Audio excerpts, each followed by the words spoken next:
Hello and welcome to A Cat in the Garden. And today I am going to give you guys a cabinet tour of my Milsbo tall. It is my original Milsbo cabinet, the first one I ever got. I gave you guys a tour of my Hoya cabinet a couple months ago and you all seem to really like it. So I hope you like the tour of this one as well. I actually just cleaned it out and rearranged it. So I'm feeling pretty good about showing it to you guys today. Normally I'm a little bit more shy about showing off like a whole cabinet or a whole section of my plant room just because it's not quite where I want it to be yet, but this cabinet's looking pretty good, so we're gonna go check it out. All right, so here's an overview of the cabinet so you all can see sort of where it sits in my room, and we'll just go one shelf at a time. So let me open this up and we'll start with the top shelf. At the very top, it's kind of empty right now. I just kind of got rid of a few cuttings, but this is for a friend. It's a cutting of my big philodendron Rio. And back here is a new plant that I got recently that you would have seen me actually unbox a little while ago. That's my Paraiso Verde. And I sort of made this top shelf mostly alocasias. So I have my Macrorrhiza variegated here. I have a variegated Odora down here. I have my Thai Constellation. This is the prettiest leaf that it has. I recently gave it a pull because it really likes to lean. And this is supposed to be a philodendron lime fiddle here, but no variegation so far. Starting to take shape in the leaves, so we'll see what it is eventually. And my Alocasia scalprum that you would have seen in a recent video, working on some new leaves. In the back there is my Marantha Silver Band. She really doesn't like super bright lights, which is why I keep her underneath this shelf for the most part. This is probably my favorite Alocasia of the bunch. It's probably gonna lose this leaf soon, but this is my Mellow. Can you just look at the texture on that? That is amazing. Wow. This is my backup Alocasia Maharani, and behind it is a little Regal Shield. And here is kind of what's left of my White Knight.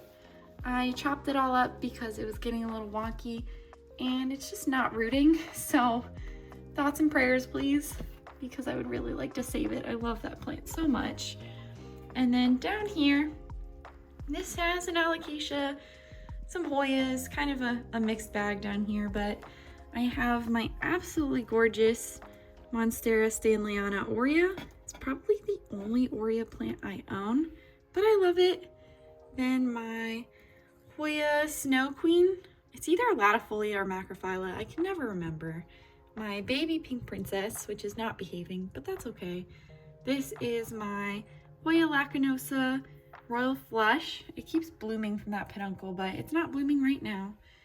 And my Hoya Nictine, which has lived its entire life on this shelf of the cabinet, and it's pretty happy about it. So this is from a friend. This is a Philodendron subhestatum.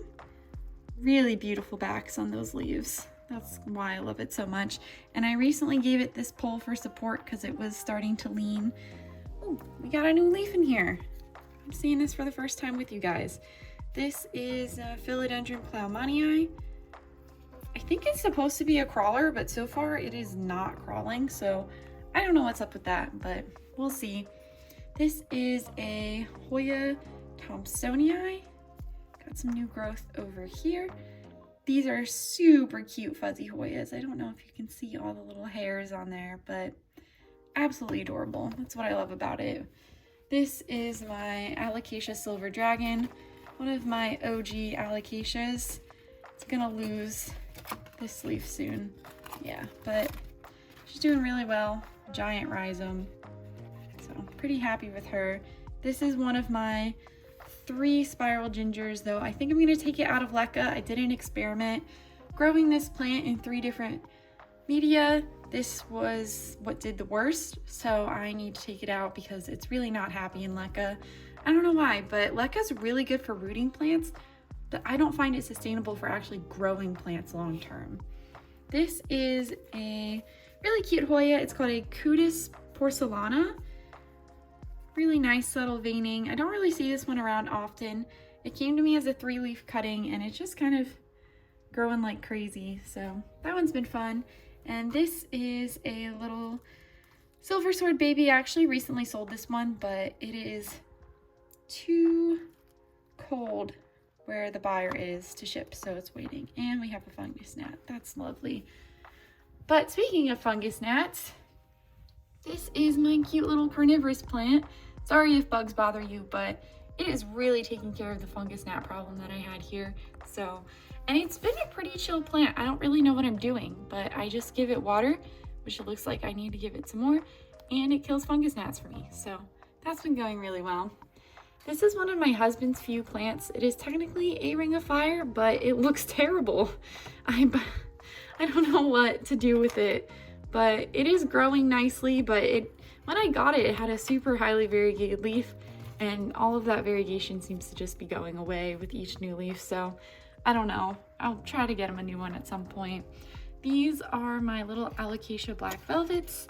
They actually produce corms pretty frequently, even though they're so small. This new leaf just came out. These are much older leaves, so they're probably gonna go soon, but that's okay. I'll let them live out their lives.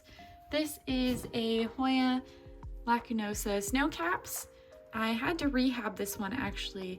I got it as a hanging basket from Lowe's right before I moved. It had way too much water in it, and I left it outside during a freeze, so it didn't do too well at first, but once I rehabbed it, it has grown quite a bit and is a pretty happy plant now. Now moving down, this is probably mostly some of my favorite plants. This is the prime real estate of my Milsbo. I actually got rid of the shelf that would have gone here so that these plants could grow taller. So I am pretty attached to them in one way or another. Back here is one of my other variegated spiral ginger plants. This one is very interesting. All the shoots always go to full elbow, and then it puts out another shoot. Yeah, this one. Usually, or is it? Oh, it's down here. Okay, here we go.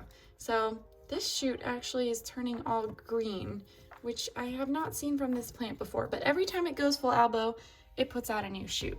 And next to it is my white princess, also putting out a new leaf. I try to keep all of these variegated philodendrons shaded out so they don't get super sunburned, but a little bit happens here and there. You can see a little bit on the edge of this white princess leaf. This was a cutting I took off of the mother plant a year ago now, and I just never got rid of it. I got attached, so it's here. This is my white wizard that I'm obsessed with. He's so cute. Oh my gosh, I love him. And new leaf, not super variegated, but starting to unfurl and looking just as cute. Back here is my philodendron gigas. Just put out a new leaf that actually doesn't look half bad. This plant has been kind of fussy for me, to be honest, but the leaves are sizing up again and not being as fuzzy, so I'll be okay with that. This is my big boy Alocasia Maharani. As you can see, pretty big container.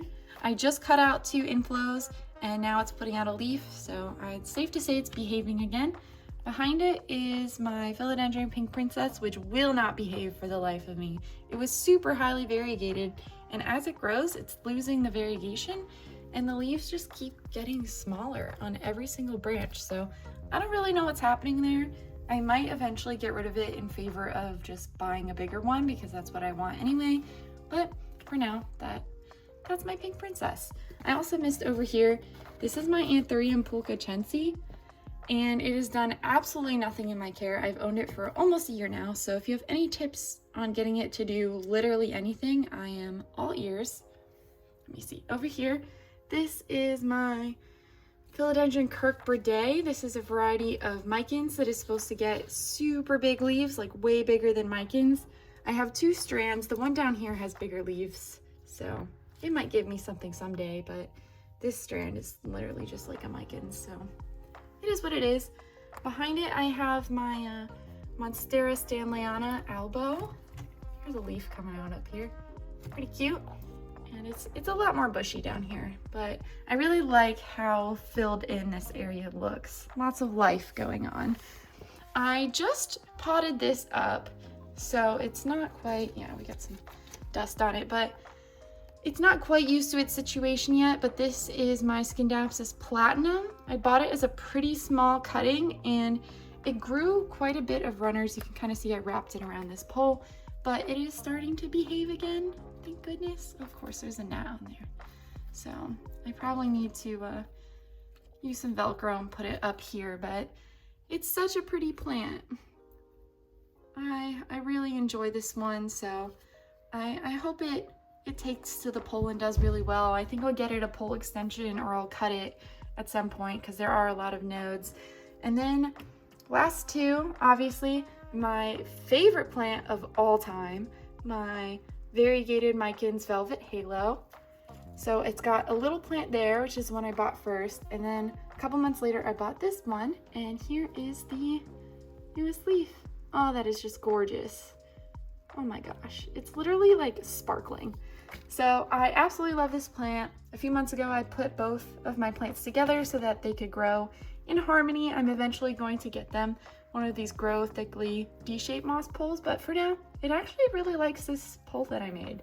And last plant in here is going to be my Hoya Matilde. It's pretty cute. It also needs a new pole, but it is what it is. The leaves are still pretty happy, not vining too much, a little bit, but it's actually just one little plant. I think there are a couple of growth points on it, but overall it's been a pretty happy Hoya as I knock it over. Yeah, it's been pretty happy and pretty easy to grow. So I'll give you guys another overview because this is literally the best section of this cabinet. Oh my gosh, it's so pretty. So yeah, that is the cabinet. So that is it for the cabinet tour today. I hope you guys really enjoyed coming along and seeing what I do in the cabinets. There's nothing really fancy going on in here, just some grow lights. I actually took out the humidifier in the tall recently, so they're just kind of living their life as little plants, enjoying the heat and the humidity from just being sealed up in a cabinet. But if you have any ideas for little plants that like a lot of light that I can put in some of the gaps on the shelves, I am all ears because I really don't like how empty those spaces are. But part of the reason why I love this bottom section of the cabinet is because it's so full and lush. But that's gonna be it for Nutmeg and I today. Thank you so much for watching. If you like this video, make sure to give us a thumbs up down below and subscribe so you don't miss anything from us in the future. Thanks again, and we will catch you in the next one.